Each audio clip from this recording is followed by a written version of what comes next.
Бүгін азанымен тұрып осылай кірлерді жуып бастадым. Сіздер осылай полуавтоматпен жуасыздар ма, жумайсыздар ма? Мен әлі күнге дейін осы полуавтоматпен кір жуам.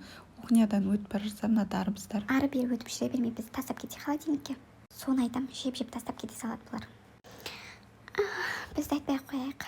Мен ішімде бар ғой, әлі сол үшін тастамаған ғой мені. Жамырай бермей тұра тұрыңдаршы, бірінші мына кірлерді жақсылап жуып алайын дедім да, жуған кірлерімді осылай жайып тастадым тез-тез. Бұлар сөйлете бермейін деп бүтін холодильникке қойдым да, ал желінгенін бөлек бір шетке алып қойдым. Қыздар, қазір сіздерге аз алмай жүрсеңіздер күшті нәрсе көрсетемін. Артық салмақтан құтылмай жүрсең албасайшы мені. Қыздар, бұл тренажердің пайдасы өте көп. Қазір мына жерге қалдырып кетемін, қалай қолдану керек екенін. Мен өзім после родовой осыны қолдандым. Іштегі майды, артық салмақтың барлығын кетіреді. Тастауға обалды деп сатып жіберейін деп жатырмын. Алам десеңіздер WhatsApp-қа шығыңыздар. Осылай балконда да тап-таза ғып жинастырып шығып кеттім.